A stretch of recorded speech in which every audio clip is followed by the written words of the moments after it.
Welcome to the Midwest Happy Hour. We're your hosts, Lacey and Haley. Join us for a drink and a chat with a new Midwest small town perspective on topics that will keep you learning, laughing, and growing. So let's get into it. Cheers.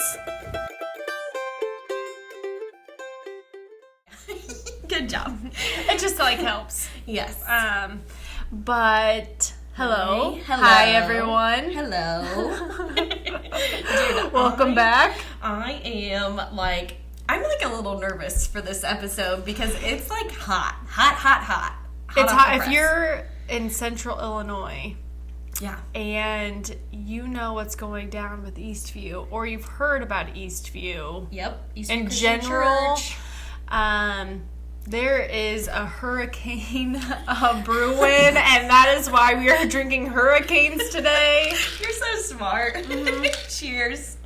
Cheers. Mm-hmm.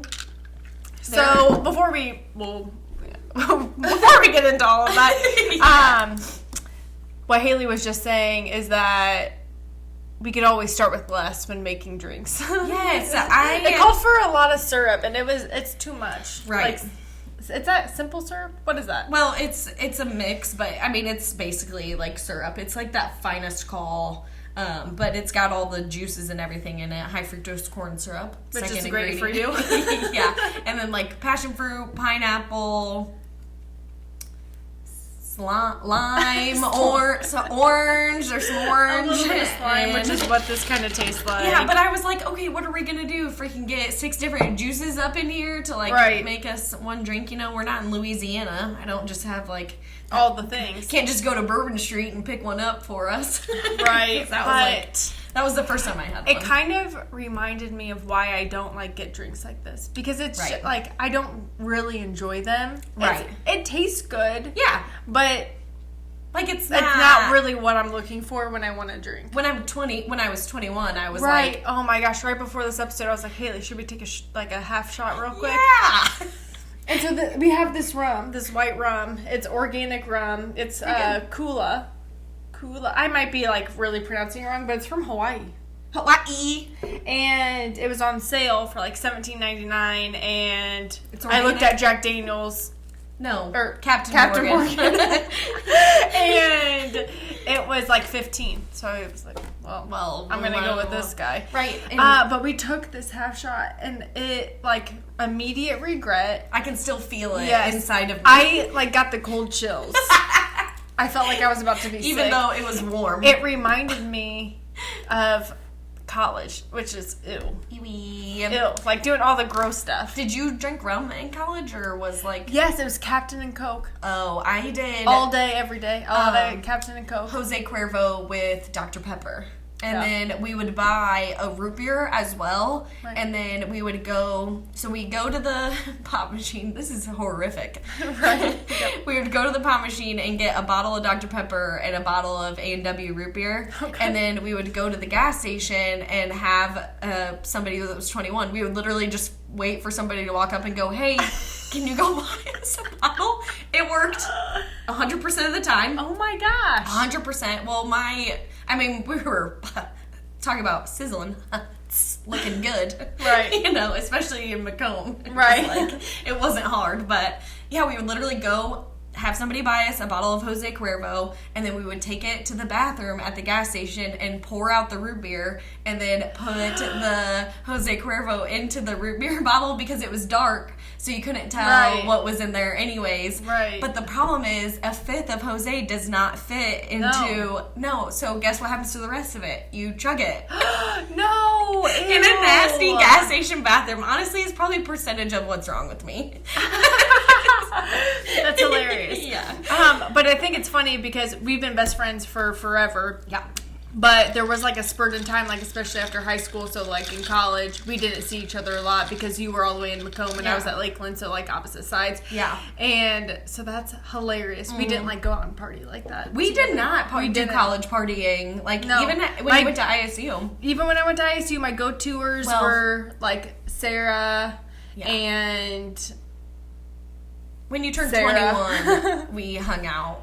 Yeah. And went out to the bars. But, really, when we hung out, we just hung out. We didn't, go out to, Right. Oh, which is we funny. did go to, remember Okay, when I lived in Bloomington, we went to a party one night, but you were already passed out, and it was random people that I didn't know, and they wouldn't tell me where you were, and so I was getting like furious. Oh, no. And I was sorry. like, yeah, because you're like, come party, and we walk, college kids were like, we'll walk 5 miles to the party, like, we don't care. And right. So crazy. Yeah, so we all walked to this party, and you weren't there, and I was like, where's Lacey? And they're like, oh, don't worry about it. And the people were like super weird. Yes, and I was like pissed. Where was this at?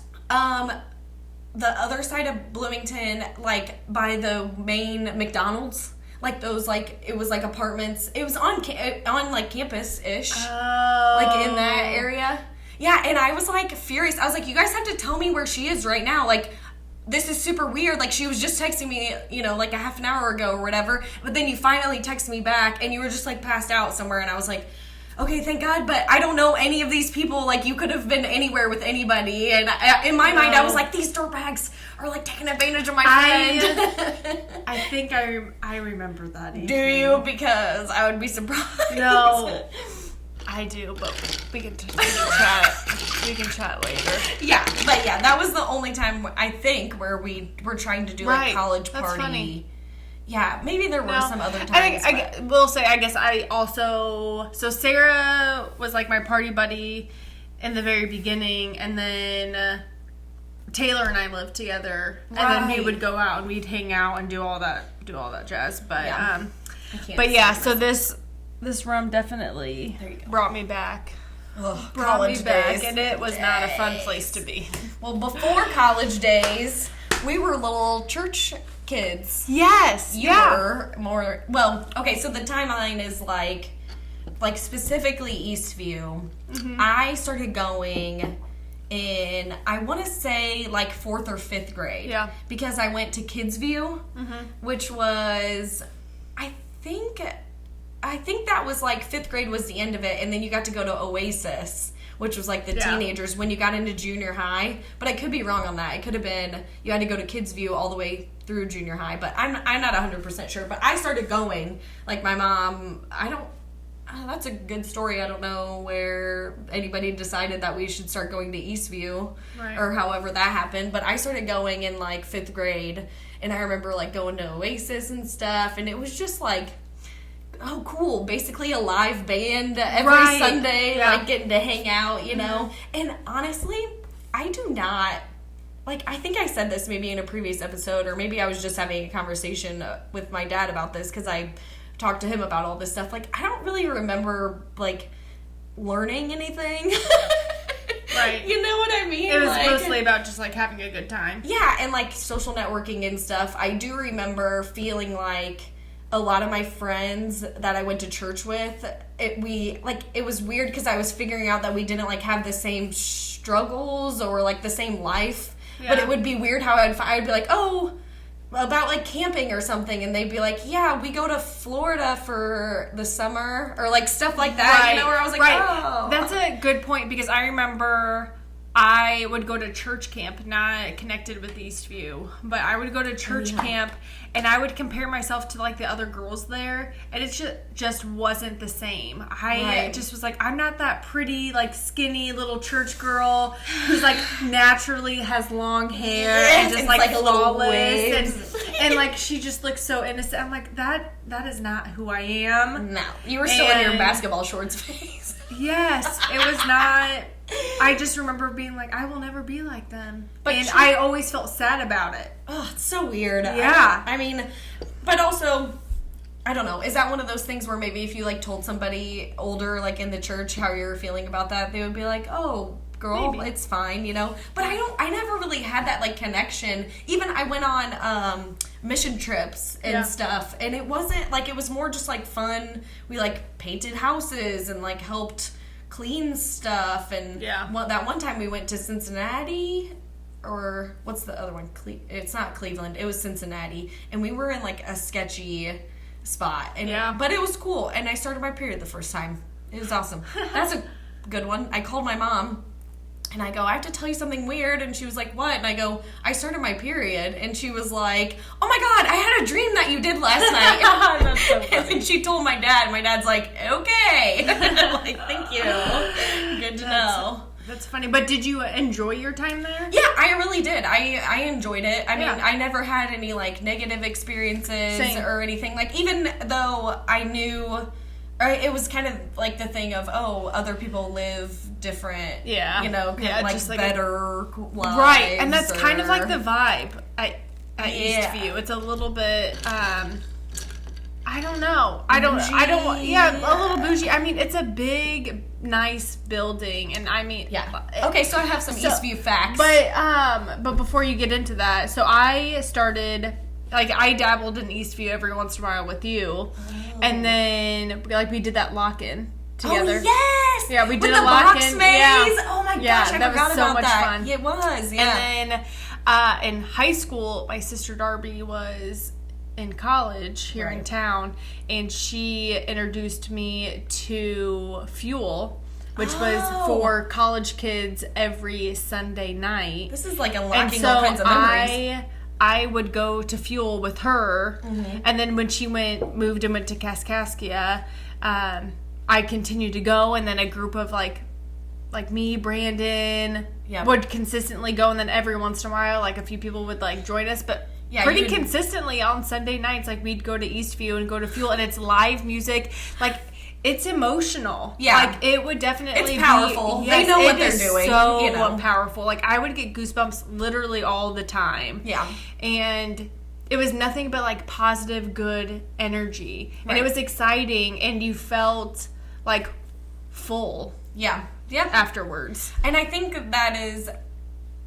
in my opinion, that's one of those things where it's almost like psychological, like they know what they're doing, especially when, you know, they like give a sermon and then they get up and they go, all right, join us in a song, and they like start slow and then they like build it up and they bring you up and you're going and you're like, yeah, and then they bring you back down a little bit and you're like, I'm really feeling this right now, and then they get you going again, and at the end you're just like, oh my God, like Jesus, I just love Jesus. Like, I get it. It's great. Yeah. But I just never felt like I was learning anything, or, you know, I don't know. I just didn't have like a profound experience, but that's literally, I just am not like a God person like that, and I guess I never was. Looking back on it, and just never like connected. I feel like I definitely learned things. Yeah, and you would drag Patrick and I remember that? Yeah. And we would go be naughty after Sunday night church, funny. And you would be like, you dirtbags, like. But I also, like, I enjoy church. I think there's just something very wholesome about it. Mm-hmm. During COVID, I became Catholic. I went through a program. Flint's family's Catholic, and I enjoy it. I like it. Mm-hmm. I take and this is awful, probably. If you're like full on religious, but I take what I like, and if there's something I don't necessarily agree with, like, I put it back. But isn't it? I'm like, I'm all about, like, different cultures, different religions. Mm-hmm. I will implement whatever I like into my life. Whatever I don't like, that's fine. You're not exclusive or, like, excluding type of deal. You know? What are you pointing at? Oh, we have an incoming. Incoming. He said he would text me before he showed up, but he didn't. Oh, okay. That's fine. Maybe he's just grabbing something and leaving them in the car. Sure. But anywho, so my experience, like with church and with all of that, has always been very positive. I've always really I never had any negative experiences. And then, and even, like, that was fun, the Cooksville church, when we would do church camp. Like, it was good times. Yeah. For sure. Like Wednesday night church. And playing, what was that game where, like, now they call it, like, Secret Hitler or something, but it's not. What? No, it would be, like, there would be, like, a secret, like, bad guy, or it was almost like Heads Up, 7-Up. Gosh, I can just remember in the Wardell's basement, we would play every time. It would be like, you would have to figure out who the imposter is or something, and now I'm getting into weird games that are on your phone nowadays. Right. But it was something like that. But it was fun playing games and meeting new people, and I mean, people came from everywhere, and Eastview was like, so I got some numbers They currently, and I'm not sure how current this, well, actually, maybe I got it off the Eastview website, 5,500 parishioners, people go to church. Yeah. It's approximately 5,500 people show up every Sunday to that church. Yeah. And they started in 1955. Wow. Yeah, with 19 members. Wow. But it grew quickly. So 1955 to 1975, within 20 years, they were up to 500. And then 24 years after that, so about 1999, they were up to 2,700. And I think 1999 was when they moved to the new location. Okay. And then ever since then, they've been building up. And Mike Baker, who was the current pastor until this past senior pastor, Sunday, he resigned.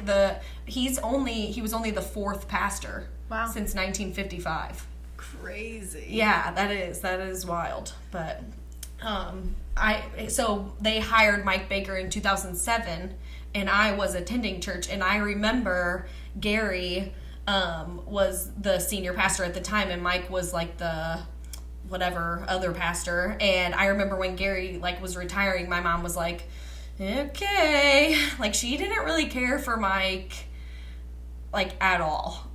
And I don't know, it's weird because I was only 2007, I would have been 14, and so I wasn't really paying attention to what the grown-ups were doing, kind of deal. And I think there was more shit. Well, also I didn't go to big church, is what we called it. I went to Oasis, and so my parents were going to big church. Oh, that's a good one. My dad said he liked going there because you could just put a suit on and nobody even knew who you were. They just thought you were a doctor or something too. Right. And I could just see my dad thriving, just being walking around in his suit, he gets to just pretend he's which he's totally not like that at all. No. But he said he liked it, and my dad is a man that enjoys church, I think, as well as you. But we went for a long time, and I can't remember the timeline correctly because I wasn't interested in what the grown-ups were doing. But when Mike took over, my mom was not very happy about it, and at the same time she was working in the bookstore that's in the church. That, and I think she was assistant manager. Okay. And then the manager was Cheryl, who was my mom's best friend. They went and did trips to Colorado and Arizona. I remember that's a good one too. When she left for Arizona, I think it was, or Colorado, we dropped her off at the airport, and we walk outside, and Kendall goes, "No rules." Dad was funny. Oh God. Right. We're free. Right, that's hilarious. But I remember when my mom came back, she was like, "I'm so happy to be back. I cannot believe I left you guys." But it was great. But somewhere around 2007, when Mike got hired, Cheryl, the manager of the bookstore, her and her husband were pretty in with the church, and they ended up getting a divorce. And I have no idea. I'm sure my mom knew all the deets and stuff because she did not care for Cheryl's husband, which of course, stick the girls, girls stick together. But still, I don't know what kind of guy he was, but they got divorced. Cheryl fired from the bookstore, not just demoted or anything, literally lost her job. They blackballed her. She wasn't allowed to go to because they had the Sunday night for kids. They had all kinds of stuff for adults too. Completely blacklisted. Basically they didn't say you're not allowed in the church, but they just pushed her out. Yeah. And that really pissed my mom off. Big time. She quit the bookstore. I know that for sure. Because Kendall and I were it was so weird. One time we went and because we would always get food and then we would go eat in the bookstore, in the office. And we went in there one time and we were eating and my mom was like, "Oh my God, you guys can't come in here anymore. I don't work here anymore." And we were like, "Oh, well, you didn't tell us." We just did our normal Sunday shit, went and grabbed a bagel and then went to go to the office to sit down and eat. And mom's like, So that was good. But my mom, that really pissed my mom off. And she stepped down from the bookstore as well and was no longer working there. And my dad says it's flip-flopped, but I remember that happened first. And then after that, Mike gave a sermon that was about how women should obey their husbands, or wives should obey their husbands, and like the man is like the head of the household and whatever they say goes. And I don't know exactly what it was, but I remember when we got in the car, my mom was like, we are never fucking going back there ever again. And my dad thinks it was the other way around, that sermon happened first and then they fired Cheryl, and my mom was like, bye. Right. But either way. Yeah. It was like, we're not going to go here anymore. And my mom, I remember she was like, if you still want to go, that's fine. You know, I'll even take you or whatever. And I was like, I just went because you kind of forced me to. Right. You know? But that was just like, apparently kind of the beginning of the craziness. Because Haley has brought some documents. She brought brought receipts. And all of this I found. So I found a website called julieroys.com. It is a Christian media outlet reporting the unvarnished truth about what's happening in the Christian community so the church can be reformed and restored. And it was a woman that started this website. She was a reporter out of Chicago, I believe. Okay. And she just was like, there's too much fuckery going on around here in all these churches and stuff, and nobody's talking about it. So I'm going to be the one to talk about it. Yeah. Yep. Good for her, because it really is crazy. There's no company, and churches are... They're companies. Yeah. Especially this one. Yeah. Can you imagine how much money? Right, exactly. Lord. They're all corrupt. If you're not a person who's supposed to be in power, you don't know how to handle power. Right. And so then it gets abused. And we've been in this system for years where we just hire these... psychopaths? Yeah. And it's all about the good boys club and staying true to each other and... helping each other out, and it's gross. And it's like, also what kind of, before we get into like, what bothers me a little bit is when I see pastors or people who are higher up in the church who are getting income, and they have nice ass houses. They're driving like Teslas or Range Rovers or like something like that. And I know some in town that it's just kind of just like rubs me the wrong way. I mean, they could probably spin it in any way that you would like. Do I want them to live in squalor? No, not at all. Parishioners that are homeless or hungry, isn't that your job to give? Like, God wants you to give. You want us to give? Why do they preach so hard? Give. But then what are they doing? Take. You know, right. I mean, right. Like, I just, like, that part just really confuses me. Yeah. That's the part and that I'm not really saying don't all like. Churches are like that. Like, right. I know I love St. Pat's of Myrna. Like, that is where we go, and I love it. And I don't feel like that there is any abuse of power going on over there. Right. I feel like it's pretty cut and dry. Feels good. Yes. Like, there's nothing that, like, I see that I'm, like, icky. Right. And, yeah. And now, it's so weird going as, like, an adult. I want to go back, and I've said that, it's so funny, for, like, a long time. I've been like, oh, man, I just kind of want to go back to, like, a service just to see how it is. Yeah. And I never did. And that was one of those things years ago. Yeah. I was like 23, and I was like, it'd be interesting to go back as a 23-year-old, because I hadn't been. I bet I quit going when I was like 15, 16, and I was like, it'd be interesting to see a different perspective and like go to the big church, you know, instead of just like the teen stuff. And that one time on a Sunday, my mom called me, and she goes, what are you doing? Like, are you outside? And I go, yeah, I'm coming back from communion. And she goes, oh, I'm so proud of you. Like, I knew you were talking about how you wanted to go back to church and stuff.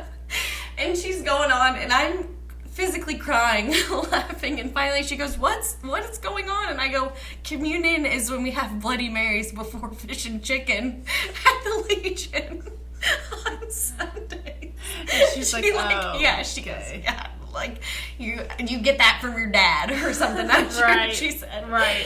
But yeah. Man. I mean, it would be interesting. Like, maybe I just was ignorant and didn't like absorb anything when I was a child, and maybe now I would like learn something if I went and actually paid attention. But for sure, I don't know.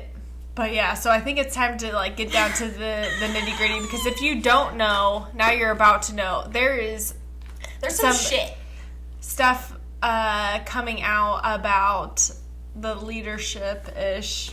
Yeah, so Mike Baker is the lead pastor, Senior pastor, yeah. Yeah, and I find it interesting. I never knew. So Catholics have cardinals. Okay. Apparently Christians have elders. Okay. All middle-aged white dudes. I mean, that's accurate. Yeah. That's very accurate. It just kind of makes me laugh. It's probably not very, what do they call that when you got to hire at least a couple ethnics? Right, I don't know like what that's called, but so my sources are that Julie Roy's, there's a couple Facebook posts, and then off that Julie Roy's website, they posted this, it's a letter written by a lady that was the junior high pastor, and she wrote a letter to the elders, and I'm not sure if she published it or if she sent it to this website, the Julie Roy's website or not, but I found the whole entire thing, and boy, it was written in July 2022. I also checked the Eastview Christian Church website for like the elders. They post,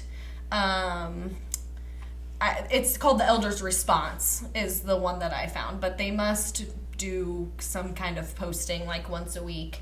And then there is the Central Church in Mesa, Arizona is also involved in this. And so I checked their website as well. So those are my sources. Gosh. Oh, I also watched a YouTube video that Mike Baker made. He started a YouTube channel after he got ixnayed. yeah, I saw that. Yeah, I'm not even going to plug it. I'm not even going to say bad words either. I'm just going to be like, if you want to go watch it, find it. It was called Two Sides to Every Story. Any hoodles. Let's take us back to the before time, which would be around, well, actually, let's start in like 2013, and let's talk about Caleb Baker. Okay. He is Mike Baker's son. Mike has two sons, Mikey Baker and Caleb. And I'm not sure, I'm assuming Mikey's older. I'm assuming you get named after your dad first as the oldest. Right, yeah, I don't know. But right now I want to focus on Caleb Baker, and this is going to be from the letter to the elders that Christine Lee wrote in July of 2022. So she wrote a letter to them, and she starts off by saying, like, the amount of heartbreak from the unraveled scandals of white evangelical churches seems unending. And she goes on and talks about God, and then she says, I am writing to express my concerns that the leadership of Eastview Christian Church has allowed a potential case of clergy sexual abuse to occur without a proper investigation. I am also writing to express my concerns about a potential culture of silencing, cover-up, and spiritual abuse.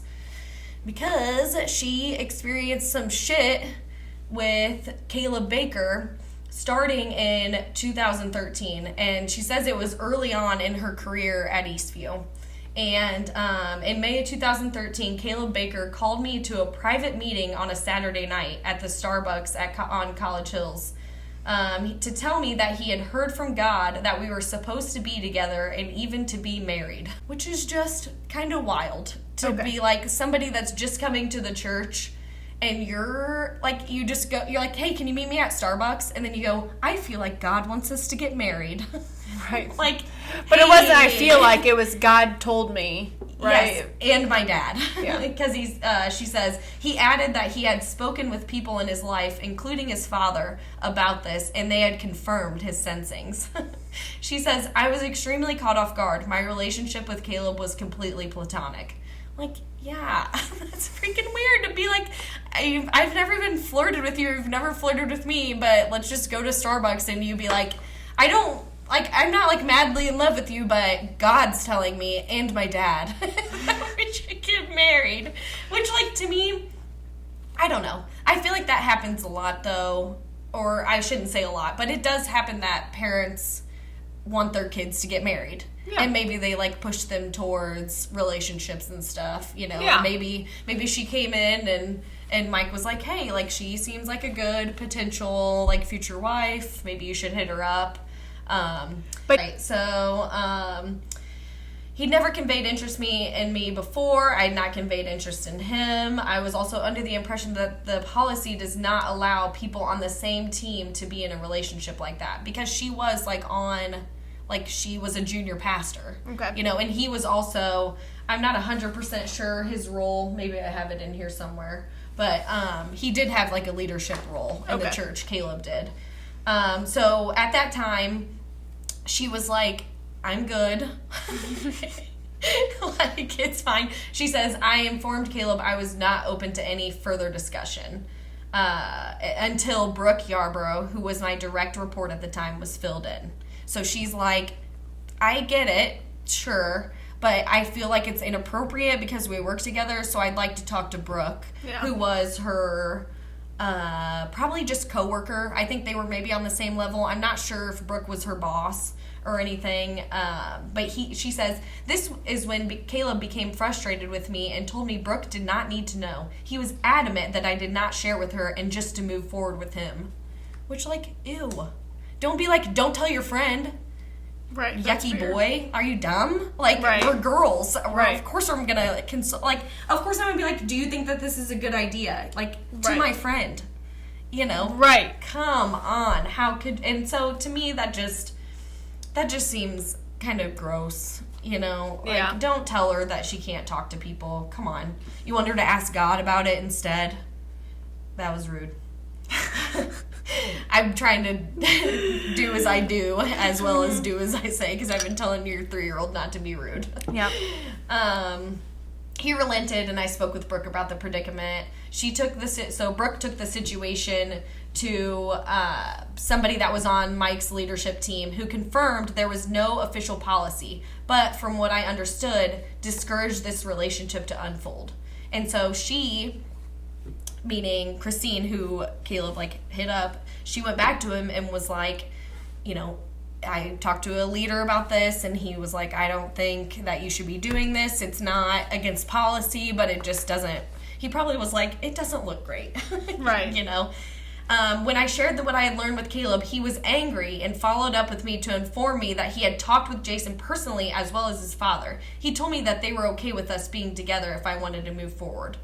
So she asks him, she says, okay, fine. Give me a month to pray about it.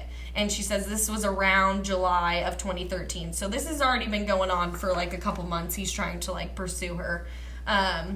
She says, I asked him to never contact me during that month about this situation so I could discern for myself what God had for me. Caleb did not make it through the month, around 2 weeks, before he texted me late at night to ask me for my thoughts about us together. Like, bro, calm down. Yeah. How hard are you wanting to like hit it? So she says this spurred me to meet with him at Panera to inform him this was definitely not something I wanted to participate in. And then she says very soon after he began publicly dating, and they took out her name. Over the course of many months, Caleb and I were able to return to amicable terms personally. Anyways, I'm not good at reading today. And then, so fast forward to June 2014, about a year later, she is, the weekend before I was to travel home, after the 5 p.m. service, I found a note inside my car on my dashboard. The note was from Caleb. In it, he shared that he still had feelings for me, that he still felt like we were supposed to be together, and that he would like to discuss this with me. Like, dude, it's been a year. She would probably text you. It's like 2014. It's not like she had to like call you long distance or whatever. And she goes on to say that she shared the incident with friends, and most of them were like, that's really weird that it was inside your car. Yeah. And that she had put a clear boundary up and was like, I'm good. I don't want this relationship and stuff. And so she says, back then I did not know what I know now. Now that I've worked in secular large in several large secular corporations with developed HR departments, I realized this was an act of sexual harassment. It is a violation of personal property and boundaries over an intimate type of conversation I had asked to no longer be involved in by my coworker. Like, yeah, dude, get a hint. It's been a year. She told you no. Right. Go away. Like, I don't know. There's 5,500 people there. You couldn't, like, find one other chick? One? Yeah. Hit your dad up. He knows who all's there. Yeah. You know, like, come on. It just, and I wonder how old he is, too. Like, this seems like 16-year-old behavior, but obviously he was probably a grown adult at this time. Right. I'm not like, sure. probably in, like, his early 20s. Probably. As I look back, I'm also bewildered at Caleb's ability to maneuver a system by using his father's name and approval.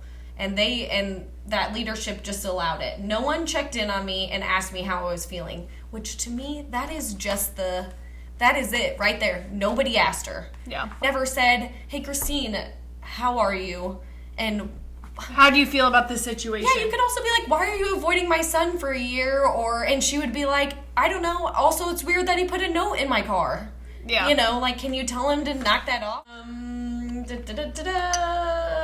Oh, I love this. If you read the March 2022 report about the culture of sexual harassment at Christianity Today, we see that the years of demeaning, offensive, and inappropriate behavior were normalized because men did not receive any real consequences, even when their behaviors were reported.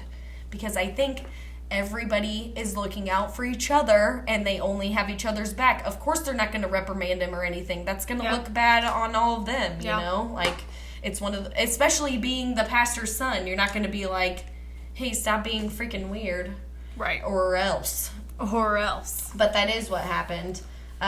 She says, like, looking back, Caleb used God as, like, a manipulation tactic. When I declined, he quickly moved on to another relationship, which begs the question, did he really hear from God and have such weak character that upon the first obstacle, God's will was to be abandoned? Or was Caleb's character such that God seemed like another good avenue to get what he wanted? Is it possible that just like his father's name was easy to use in one situation, God was another name to be used? You might say the use of God was innocent, perhaps even in a naive form of faith. If that's the case, though, I'd encourage you to ask why someone would need to include God in this type of conversation, unless they thought the conclusion would get the other person closer to what they wanted. Yeah. Like, it's manipulation to be like, don't you love God and God wants us together? Yeah. Like, what's the matter? You don't want to be with me because you don't love God? Ugh. Talk about the heebie-jeebies. That shit freaks me out. Like, that is the thing where that's what stops me. I don't like being told what to do. Mm-hmm. And if people go, but God says, and I'm like, does he? Did he tell me that? Because, like, my mom and dad told me stuff. You know? Like, and they're real people. I don't know. I think that's just one of those things that just creeps me out when people try to use something.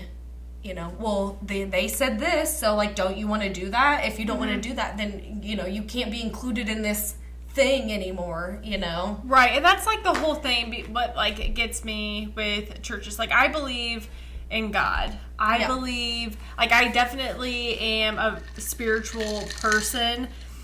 I get hung up on the Bible where... Like, how do we trust that these prophets who wrote the Bible, that they were being truthful and that they actually spoke to God and, like, what's in the Bible was actually God's word? Like, I don't necessarily believe that because of people like this. Like, you can't just blindly trust people in today's day. Or even, like, back then. Like, what if they were like, oh, some cool book is about to be written. I'm going to write some shit up. Hey-o. Like, the God I believe in would not have told a dad to go sacrifice his son to show how much he loved him. Ooh. No, like, I don't. Do you think Matthew, Mark, Luke, and John all had girls that they wanted to impress and they're like, look, God's talking to me and I'm writing his book, bitches, come on over here. I know, but I guarantee you none of them were monogamous. Yeah. As we shall see moving forward. Okay. That's just what I struggle with. And people are going to come back. We have a friend who I like to debate the Bible with. Oh, you do? And I'll share his name later. I like that. But I get where he's coming from, and I totally understand. I will never discourage people from thinking he's like against a certain way. No. He's super into it. Okay, yes. Okay, cool. And I just feel like the God that I know is all loving and like is just very open and forgiving, and I find that specifically in some of these churches that is not the case. It's not really all forgiving, and it's not like, because that it's, we're gonna get into that, because people manipulate it into whatever they want it to be. Right. And you know what's also just super crazy? Like, another example, like, this doesn't just happen at Eastview, like, these stories. Like, I've just said this, I think, in the last episode, but the Real Housewives of Potomac, Giselle, her ex-husband, is a pastor, and he grew something that was, like, from 10 parishioners to thousands. However, he cheated on her their whole entire marriage, and he has probably 7 or 8 baby mamas. He had relations with the 17-year-old, is still a pastor for thousands of people. I'm confused on why people want to follow someone that is like that. Yeah. Where it's now open, like it was open on the show. Like he didn't talk about it. Of course, he stopped appearing on the show and like stopped associating with it. But I'm sorry, if I know that's my pastor and he, I'm not going to go to a fat dietitian. I'm not going to listen to a pastor that's like, don't cheat on your wife, but not for thee, but for me. Yes. Like, come on. People. I asked for forgiveness. Oh, but then you did it. I love it. And you only, like, you have 8 baby mamas. Lord knows however many people, like, women you've slept with. Oh, also, yucky. What's wrong with you? Did God tell you that was okay? See, that's the problem. Maybe God told him it was cool. Maybe God was like, you know what's really cool? Having a harem of women and 7 baby mamas. Please, populate my earth. Right. More parishioners, more people to go to church, more babies, more people. Yeah. Sometimes I think that is like that's like a cult thing to have more kids and bring more people in. It's always more. And if you can manipulate children, then they're good adults that listen. Right. And which is also our school system. We won't get into that today. Oh my gosh, this is going to take forever. Yeah, just do some of the highlights. Yeah, so I just really wanted to go through this letter that she wrote because I thought it was really, it's really powerful, and she really just put everything out there and was like, listen up. And this is a letter to the elders. She didn't, post this immediately online to Facebook because there were some Facebook posts. Yeah. Now, recently. But this is last year, and, She obviously got hit up by Caleb, but I don't think she realized what happened afterwards until later, and then felt compelled to write this letter, So, we're around 2014.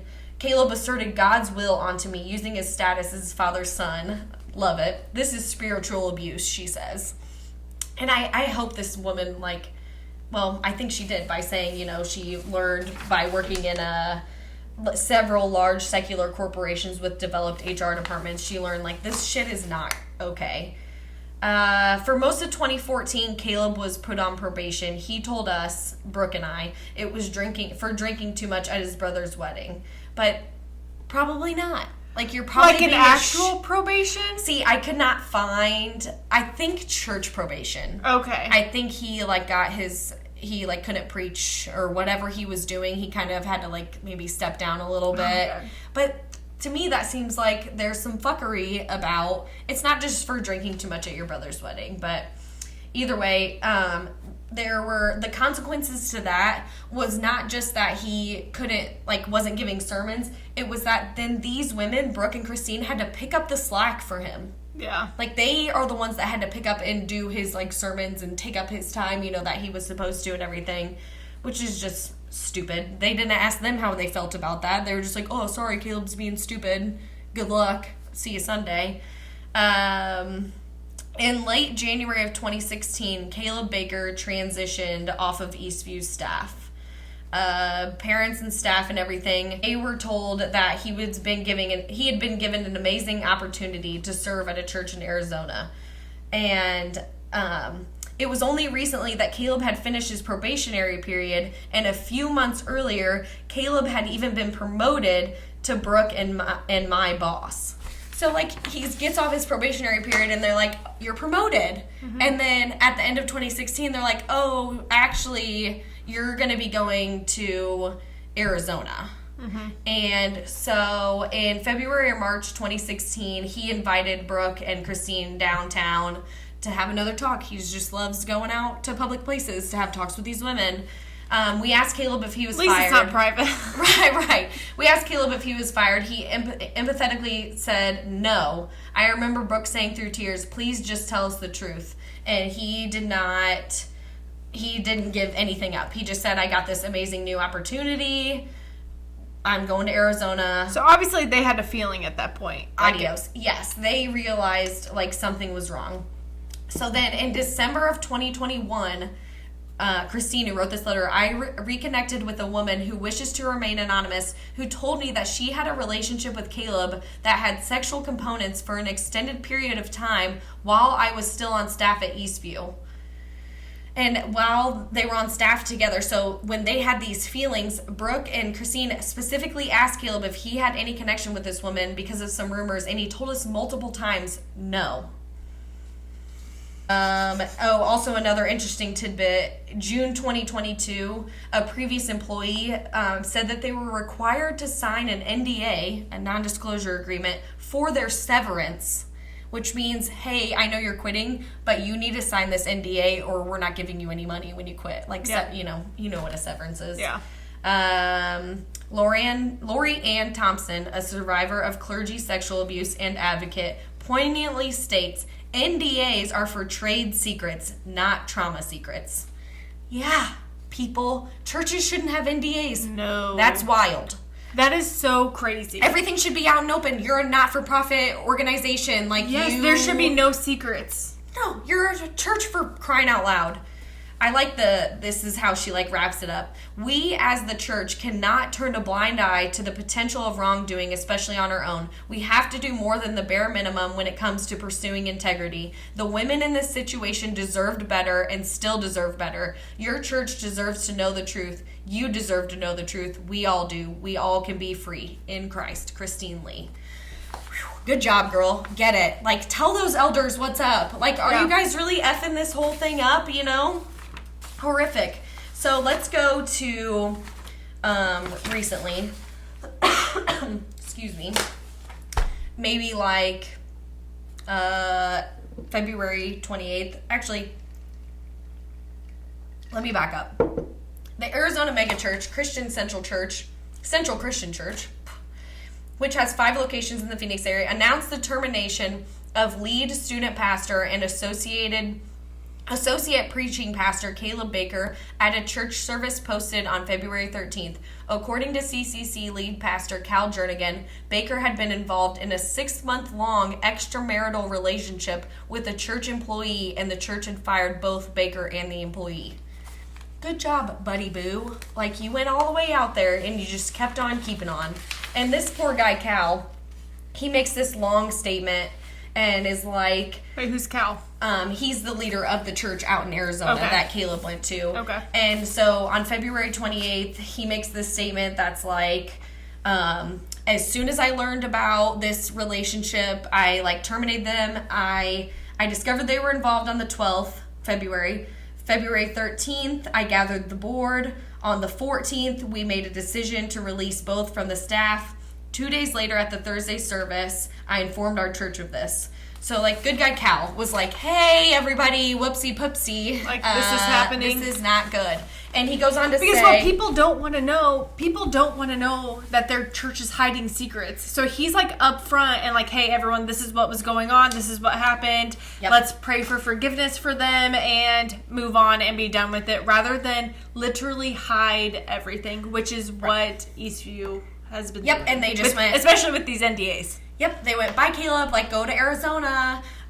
In Mike's video, he goes, Caleb had some accusations against him, and we, in-house, investigated everything and found that all of the claims were unfounded. Apparently there were letters written, and then whoever wrote the letters denied that they wrote them, which to me, it just seems like maybe you're like a 22-year-old and you say like, hey, Caleb was like inappropriate with me, and then staff comes back to you and goes, oh, we're hearing about all this. Was he inappropriate with you? And you go, no.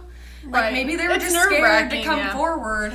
Scared because of, like, He's the preacher's son. Right, you know? and also, like, those Facebook posts that have been brought to light. Like, we'll get to those, but that's part of the reason why I feel like people don't really go or come forward with things like this. Right, they didn't want to be blackballed. No. You know, I mean, it's the same, it's all the same. Abuse is abuse is abuse, and people that get abused are afraid to come forward because they're scared of their abusers, and they don't want the consequences, which is, like, perfectly acceptable. Exhibit A, Cheryl, can't remember her last name, in 2007-ish, getting fired because she got divorced, because you can't be a divorced woman in the church. Are you kidding me? That's horrific. Like, you look bad. You can't be our manager. Yeah. You know, that's just one of those things where the church was like, ugh, this looks bad. Let's just get rid of all of it. Yeah. So Cal's letter that he released on February 28th was very, like, it seems great. Like, he really was like, I'm taking care of everything. But he also says, in 2016, Caleb's dad, who is a peer and longtime friend, did inform me that there was an accusation made against his son by a woman who felt Caleb acted inappropriately toward her. He assured me his leadership team had investigated this charge, and it was proven to be unfounded, an unsubstantiated claim by someone who had it out for his son. Ew.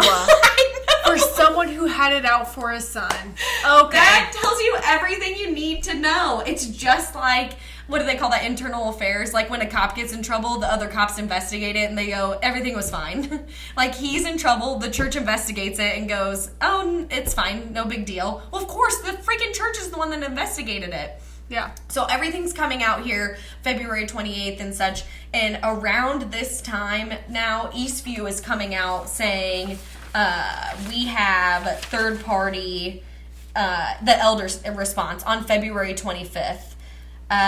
Former pastor, alleged abuse, power dynamic, and cover-up by church leadership in 2016. The allegations raised concerns to the culture and health of ECC in 2016 and today.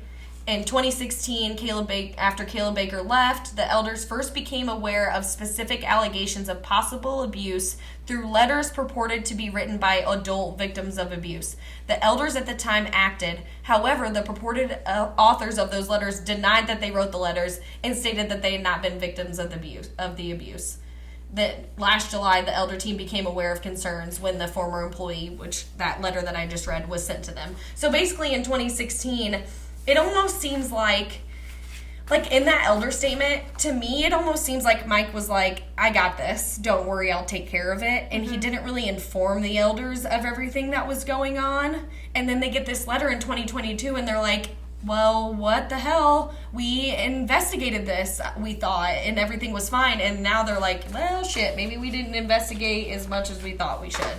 Because these Facebook posts are freaking wild. Right, they are. And then we can wrap up with, like, the video, because I think the video Yep, that's exactly, that's perfect. So,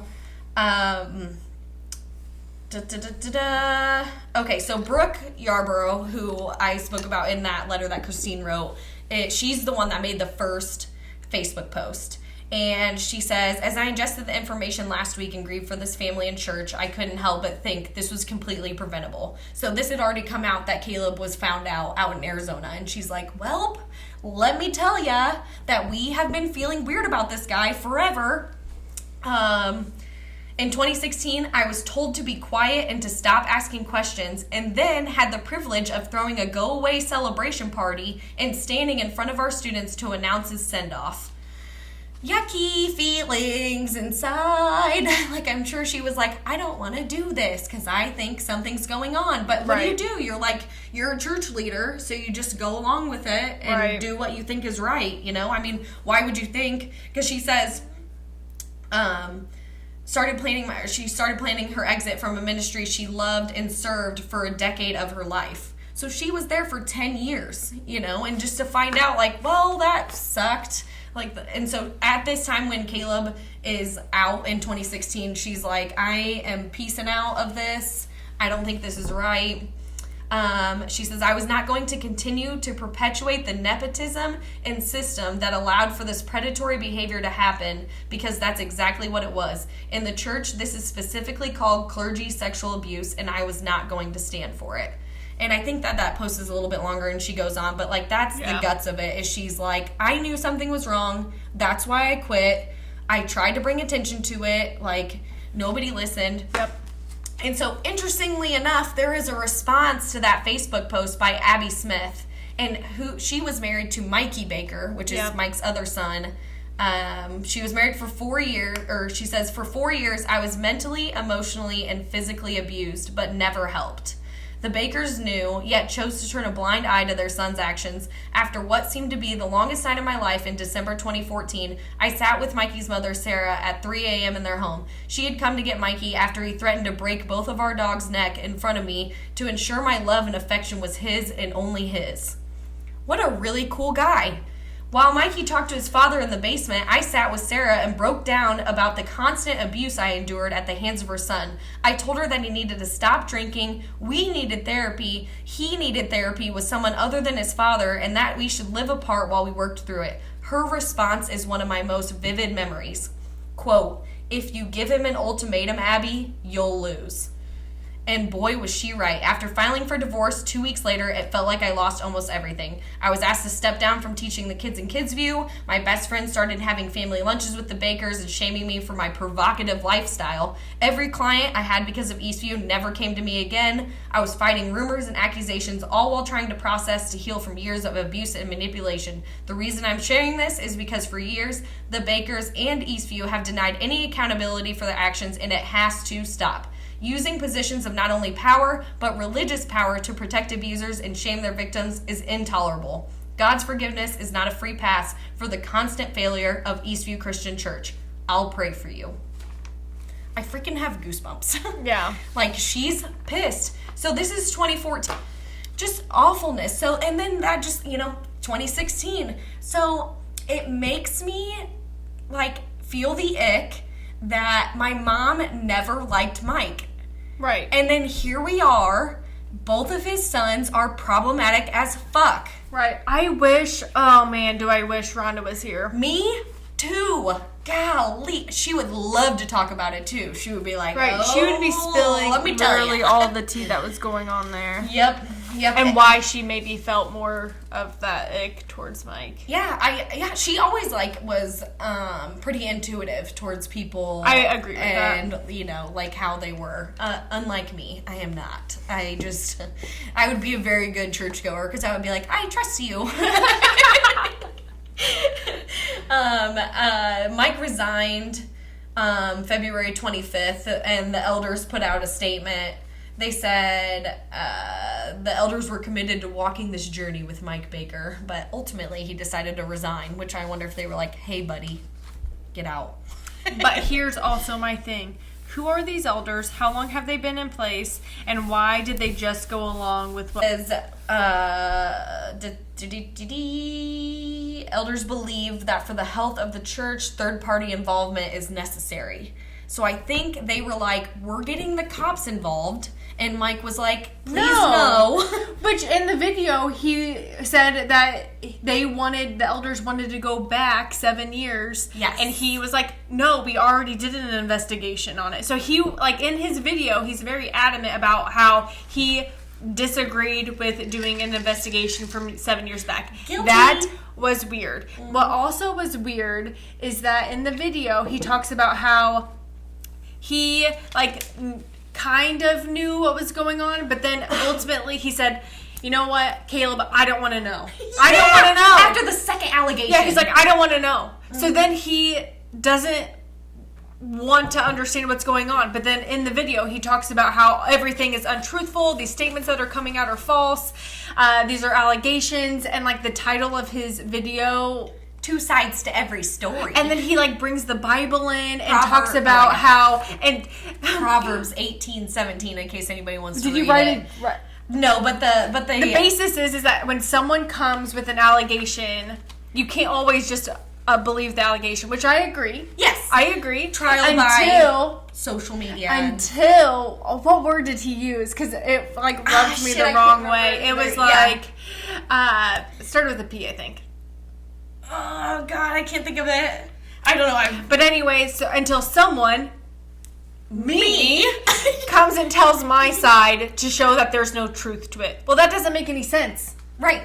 Because it's like, first of all, you said you didn't want to know, and then all of a sudden you're saying what they're saying is untruthful, and that what you're saying, like, don't believe them, believe me. Well, but that's the opposite of what you're saying. But that's also why you need a third party, because you don't believe them. Of course, those are your kids. You do not want to believe bad things, like your kids are doing bad things. I understand that. Especially the first time, let alone literally the second time, all the way out in Arizona. But at some point, like, what the actual F? Like, grow up, own up to it, please. Like, right, stop denying it. I was like confused by the video. Yeah, it was a major denial. And then in the video he said this is the last time he's ever going to talk about it. He's done talking about it. He's done. However, all the haters like don't comment and stuff. Right, he's like I'm going to delete it, which again, that's fine. Sure. Whatever. No, I don't comments care. are But turned off. if I didn't know like all of this information, which I didn't know, I knew some of it. I didn't know party needs to come in and investigate because just like like when the women's movement happened in terms of like Me Too. Yeah. There were then like weird people coming forward, like not being 100% truthful. Right. So taking like advantage. Taking advantage. So like you do have, that's why you have to investigate. That's why you have to like figure it out by someone who is not involved. However, to the truth. The only people that fully know what happened were the ones involved. Caleb and whoever. Yeah. Yep. But they got found out. But based on all of that information, it's like that definitely is a trend. Right. Like, yeah, you're not a trend in like the you don't get caught twice accidentally. No. Like you're by people who are like out to get you. Right. And that's what I can just see is that is kind of the vibe I felt from Mike too, is like victim. I'm the victim. Everybody's picking on us. Yeah. I need to protect my family. Right. You agree with that. So any other circumstances, if I'm like in full belief that my family, like what we're doing is fine and everything, like right, I fully believe is truthful. Yeah. And I'm in his situation and they're telling me I can't stick up for my family. I have to stick up for the church first. I would fully be like, okay, then I have to leave. I'm resigning because this is my family unit that I love. Yep. And it's my job to take care of them. Right. So I totally understood that piece. And that's exactly what he was saying. I get it. However, you were talking about how you turned a blind eye. You didn't want to know, but then you're saying everything that everyone else is saying is untruthful. Well, how do you know if you turned a blind eye? Yeah, you said, Caleb, I don't want to know. Yeah, you sent his ass out to Arizona. Of course you don't want to know. You sent him literally across the country, and you were like, I don't want to know. Go over there and do shit. And then pretty much lied, Mike Baker, you pretty much lied to this nice man, Cal Jernigan, I think is his name, because he even says, Cal says, in hindsight, I made a wrong call on this, and yes, I take full responsibility for it. At a minimum, what I do know for certain is what happened with Caleb, but before that, previous, he says, I believed what I saw was the real Caleb. It wasn't. I put too much trust into my friendship with Mike and didn't put Caleb through the normal interview process. So Mike was like, he's great. It's fine. This shit is totally unfounded. None of this is true. Like, fully made this guy, Cal, believe that he was being, like, blackballed at this church when actually there wasn't a real investigation done and it was just done by the church and everything was quote-unquote unfounded. Like, you should have just been honest with this dude and then none of this shit would ever happen in Arizona. And now look at ya. You're resigned, Mike, and you said shit like, I'm going to tell you the truth and if you don't believe it, then okay. Right. Like, that was the opening of his video. Yeah. Oh, and the description of his video. We live in a dangerous cultural reality where the first words spoken, posted, or blogged are accepted as reality. According to the Bible, this is unwise. Just a couple quotes from Mike. This is really all I have left. The previous fall, there were rumors that Caleb was having sexual relationships. Now, that's no big deal if you work at State Farm, but if you work at a church, it's a big deal. It's a sin. All sex outside of marriage is a sin, so that's not good. Right, like God, stuff like that. It's okay at State Farm, but what? No, it's not. It's not okay anywhere. I don't care if you're homeless. If you, it doesn't make any sense. I just hate that, and maybe like. I'm just trying to play devil's advocate for a second, because what if in his head he's just trying to do everything to help his sons out, to figure out why they are choosing the path that they're taking, and like trying to help figure it out while also not blasting them. Right. So like he might have been like in such a weird position that he just didn't know what to do. Right. However, the position that he took was wrong. He could have at least, after the first allegation and then not helping Mikey's ex-wife out in like that situation, like that being really you're weird. Making bad decisions. Like those decisions were completely bad. What's the thing? I cannot control what goes on around me, but I can control how I react to it. Yeah. And if you react by being like, you're good, son, go to Arizona, and then you tell your buddy pastor that shit is just weird over here and he needs a new job, like that's not cool, buddy. No. So for sure Mikey was married, but I can never really find for sure if Caleb was married or not, and it says extramarital affairs, so I'm wondering if he was sleeping with married women or both. Right. I don't really know, like for sure. I didn't, I looked pretty far into it. Obviously I got it's crazy, and that's why I feel like a storm is a brewing based on his video. Yeah. I think that video is going to cause major backlash for him. Did you see how many views it has? No. It has like 17,000.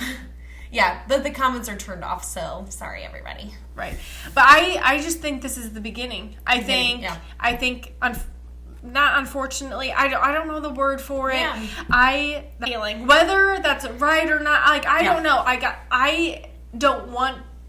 I'm going to say neutral because I don't want... You're not wishing bad. Yes, I'm not wishing bad, and I also don't know the full-on truth. Because like I said, the only people that know, that's just what you found. Yep. And that's why it's tough. It's tough because you want to believe the victims that are coming forward, but you also don't want to believe that senior pastor is like, right, and you don't want to go blind and then automatically accuse this person. That's why I'm always on board with... innocent until proven guilty. Yep. But if a third party investigates and finds the video is not going to help him. No, Mike, that was a bad idea. Mike, if you're listening, such a bad idea. Mike, if you searched Eastview Christian Church and it brought you to the Midwest Happy Hour and you've... Yeah, I mean, the video's too late. There's probably people that have saved it. So, like, even if you delete it, like, that's not going anywhere. Shoot. But... this is a long one. I'm sorry if you're here still. But honestly, if you are like a victim of anything, like just like come forward, no matter how hard it is. You're just gonna be. There is like a hotline available. So that website, julieroys.com, is like the website that I found. But there are, and even the Eastview Christian Church in their elder statement, they posted. Well, they were like, email us, but that's weird. Yeah. If you had abuse, but there is a third party investigation into this. So. Probably call the domestic abuse or something. There's like there's some kind of a hotline, I'm sure, that you can call. Clergy abuse is really what it is. It's clergy sexual abuse. There's all kinds of shit on this. It goes on all the time. It's people that use their power and like say that it's like God. That's clergy sexual abuse. It's abuse. If somebody leaves you a note in your car and says they want to be your boyfriend and you told them not to do that, that is abuse. Right, because just because it's church, like that's not like if you're working there, it's an activity, like that is still a work environment as well. Like that's your life. That's also crossing a second boundary. It's not okay. It is not okay. So call a friend, tell everybody, post it on Facebook. Shout out to Brooke and Abby. I love you guys for posting that. Keep up the great work. I just know that this is just the beginning. That's how I feel in my gut. This is literally just the beginning. Yep. And I'll fire up the Twitter and I'll live tweet from Big Church next Sunday. Are you gonna go? I won't miss the race. I'll be going to my church. All right, cheers. Love you. Wait, should we plug our socials? Tito's and Mio on TikTok. Go to midwest.happyhour on Instagram. midwesthappyhour.squarespace.com. Midwest.happyhour on Instagram. Facebook. And like us. Give us a review. Even though Apple's doing like a weird thing where people have been reaching out to me telling me that they've left comments, but they aren't showing up. F. But I've read that that's just a thing with Apple. Thank you, Apple, for being regular. All right, goodbye. Bye. Hold on, you gotta wait. Shit, I'm sorry. I forgot about the clap.